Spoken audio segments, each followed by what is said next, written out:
Okay, so today we're going to talk about 2-8. 2-8 is all about proving angle relationships, which is going to be just like 2.7 where we were proving segment relationships, and then before we were doing algebraic proof. So really this section is going to be very similar to both 2.6 and 2.7. As we start off, we have the protractor postulate, which I feel like that's pretty straightforward for everyone. So given any angle, the measure can be put into one-to-one correspondence with real numbers between 0 and 180. So essentially what that's saying is on any angle, if you put one side on the 0 line on the protractor, then the other one's going to be your angle measure, which is going to be between 1 and 180 degrees. You could theoretically have an angle that's more than that, but it's weird to kind of classify that. So essentially what you would say is that it would be on the opposite side. So you'll deal with that in high school. We're not going to talk about that any further. Angle addition postulate. So we've done angle addition before. It's if you have this angle PQS, then PQS is equal to PQR plus RQS. Once again, I feel like that one's pretty straightforward. We've covered it already. Now they're just putting it into an angle addition postulate. So we got to get all fancy with our terms. So the next two are also things we've talked about, but once again, we're getting all fancy with the words and whatnot. So supplement theorem, all that says is if you have two angles that form a linear pair, why is my thing not working? So this one, so angle 1 plus angle 2, added together, they form a linear pair. So all supplement theorem says is if they form a linear pair, then angle 1 plus angle 2 equals 180 degrees, which is already a definition that we've kind of covered. Now they're just saying it's the supplement theorem instead of saying the definition of supplementary angles. And complement theorem is the exact same thing, except for now it's 90 degrees. So if we have angle 3 and angle 4 here, and they make a right angle, then angle 3 plus angle 4 equals 90 degrees by complement theorem, instead of just saying by definition of complementary angles. It's really the same deal. If you want to write these in your notes, feel free to write these in your notes. If you feel like you got them, don't waste your time. And you can always look back on this page to kind of refresh yourself. So they give us a couple examples, but we're going to skip those. So our examples down here at the bottom. Find the measure of each numbered angle and name the theorem that justifies your work. Okay, so right away we have number 1. They want us to figure out what angle 7 and what angle 8 are. Well, right away I can see that they form a linear pair. So I know my justification is going to be, I'm going to butcher this spelling so bad. Supplement theorem, EM? Hopefully that's how you spell theorem. We're going with it. So I know supplement theorem is going to justify my answer right away just because they form a linear pair. So it's got to be supplement theorem. As far as solving these, I know, so they say angle 7 equals 5x plus 5 and angle 8 equals x minus 5. So I know measure of angle 7 plus measure of angle 8 is going to equal 180 degrees. So I would just substitute in and I would say, my screen moved on me. It wasn't my fault. So I'm going to say 5x plus 5 plus x minus 5 is going to equal 180. And then I would solve this. I would say 6x equals 180. X equals 30. Then I would plug this 30 back in up here. And I would say Okay, angle 8, measure of angle 8 equals 30 minus 5. So it's going to be 25, which means the measure of angle 7 is going to equal 155. That's all I'm doing for these. Now as they go on, they do get a little more complex.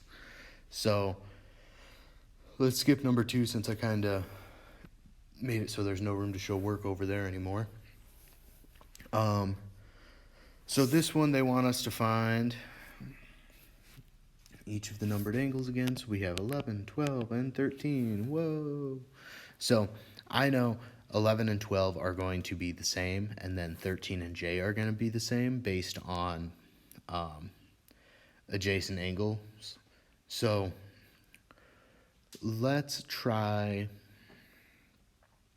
let's see. So they give us measurements for 11 and 13. Okay, so I see 11 and 13 make a linear pair also. So right away it's going to be supplement theorem. Excuse my terrible handwriting. So once again, those two are going to add up to equal 180. So if I want to just plug in measure of angle 11 plus measure of angle 13 equals 180. Then I say 11x plus 10x plus 12 equals 180. So all I'm doing is I'm substituting in those values to solve for x, and then once I solve for x, I can plug x back in to these top equations here and get my actual angle measures. What math?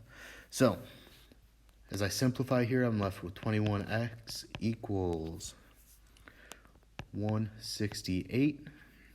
And then if I divide by 21, which I'm not actually going to do on here because that takes up a lot of work, I am left with x equals, I'm guessing 8, right? Yeah. X equals 8. So now I plug this x equals 8 back in up here, and I find measure of angle 11 equals 88, which means measure of angle 13 is going to equal 92. And then since 11 and 12 are the same, I can say measure of angle 12 is also going to equal 88. Yay! Proving angle relationships. Huzzah! Okay, so now because we can't make it too easy on you, we of course have like 900 more theorems that we need to write down in our notes. So congruent supplement, angles supplement to the same angle, or congruent angles are congruent. So if angles are congruent, then they're the same. Whoa, crazy. Congruent complements pretty much says the same thing except for with complements, so 90 degrees instead of 180. Vertical angles theorem, that's just like what I was just talking about back here. 11 and 12 are vertical angles, therefore they are congruent angles. Theorem 2.9, mathematicians are really bad at naming things, so we're just going to start naming them by number, I guess. Perpendicular lines intersect to form 4 right angles. That's theorem 2.9, which we all have memorized. Theorem 2.9 is obviously perpendicular lines intersect to form 4 right angles. Duh. Theorem 2.10, all right angles are congruent. 2.11, perpendicular lines form congruent adjacent angles. So on and so forth. I would copy these into your notes because the names are just moderately ridiculous and stupid. But anyway, so let's do one example of what a proof would look like in this. So right here on number 1, if my thing will work, there we go. So they give us right here. So they give us this from the problem. They also say Angles 1 and 3 are complementary. Let's see if that comes into play again. It does not. Okay. So, and then we're proving angle 2 is congruent to angle 3. Okay, so that being said, we're just going to go straight down here and knock out this proof. So, our first step is always the given. Always, always, always the given. So, they gave us that information. So now, the second step in this proof we have to figure out. And they say it's the definition of perpendicular lines.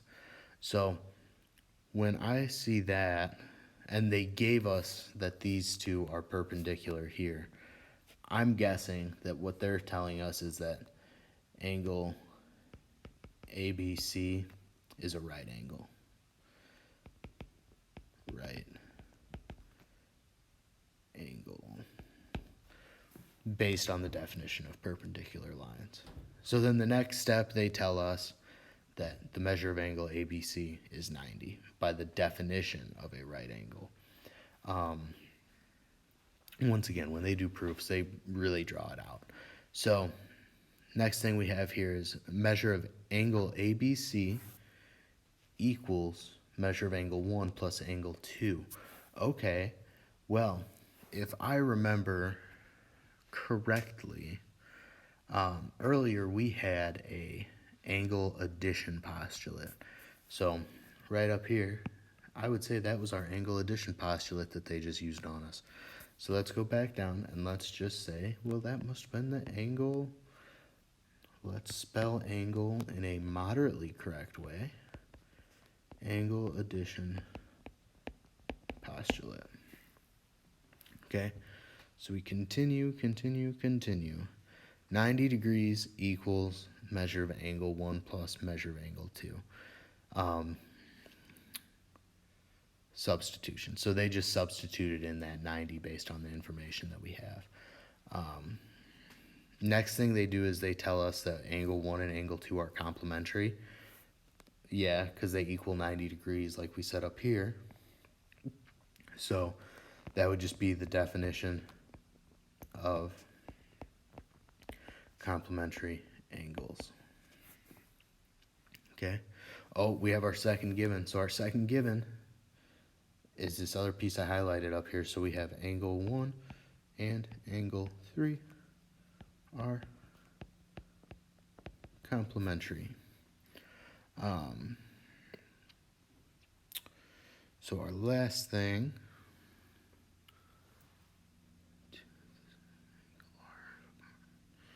okay, and we're supposed to prove that those are congruent. They're saying they are congruent. So,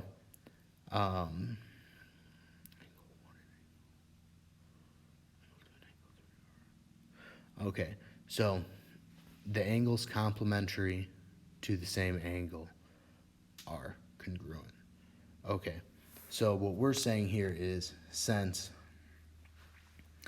angle 2 is complementary to angle 1, and then angle 3 and angle 1 are complementary from up here in our given, then since the angles are complementary to same angle, they are congruent. All right. That one was kind of long, drawn out, a little bit nasty. Let's look at the second one. I wasn't going to do the second one, but I feel like that one was just mean. So let's look at one that's a little bit more reasonable. So first thing, they give us this and the second piece. So they tell us angle 1 and angle 2 form a linear pair. Okay, cool. And angle 1 plus angle 3 equals 180. So we're supposed to prove that angle 2 and angle 3 are congruent. So they write our givens, which is perfect. The second thing, based on supplementary theory, So, second thing I would say is angle 1 is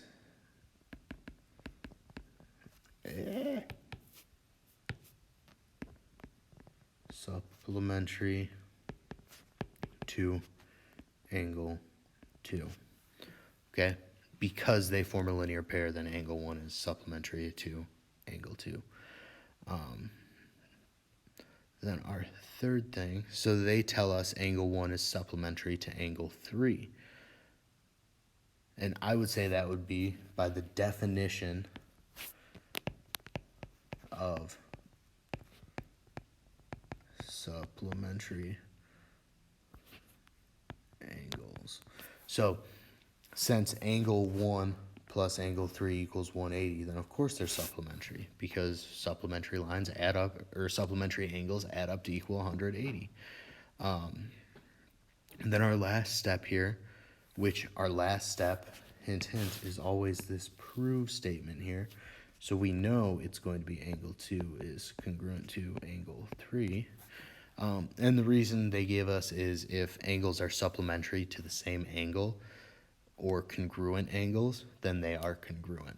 So what they're telling us in that final step is since 1 and 3 add up to equal 180, and then 1 and 2 add up to equal 180, then 2 and 3 must be congruent. Okay? So, proofs, I know we love proofs. Really, it's the same thing we've been doing, just adding new theorems and more fun. On the plus side, this is the last section in this unit. What? Yay!